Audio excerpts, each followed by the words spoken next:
Pedro! Si Jesus. Ano? Gungo!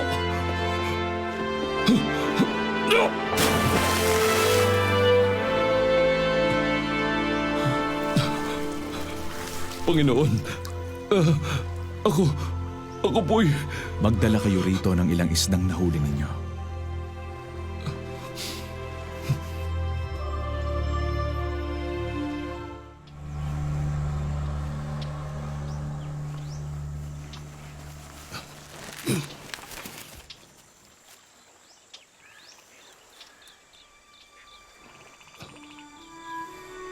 Panginoon, ako'y... Pedro, anak ni Jonas, iniibig mo ba ako ng higit sa mga ito?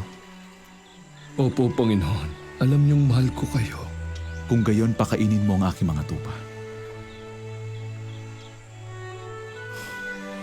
Pedro, anak ni Jonas, iniibig mo ba ako? Opo, Panginoon. Alam niyong mahal ko kayo. Alagaan mo ang aking mga tupa.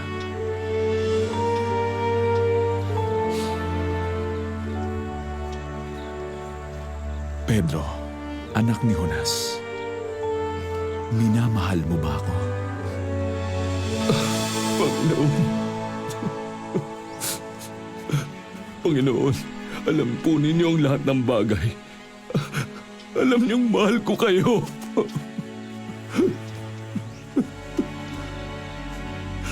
Pakainin mo ang aking mga tupa at sumunod ka sa akin.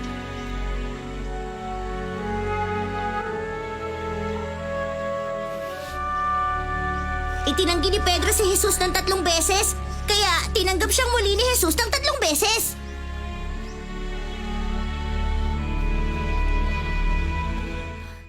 Ginawa ka ng Diyos na walang katulad at meron siyang napakagandang plano sa buhay mo. Ginawa tayo ng Diyos para magkaroon ng relasyon sa Kanya. Para simulan ang relasyon mo sa Diyos, dasalin mo lang ang panalangin ito.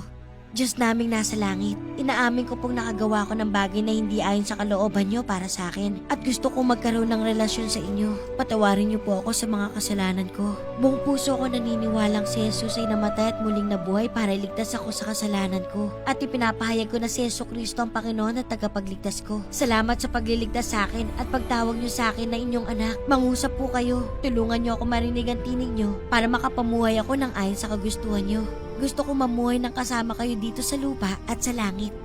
Salamat po sa pagliligtas sa akin at sa pagdinig ng panalangin ko. Sa pangalan ni Jesus. Amen.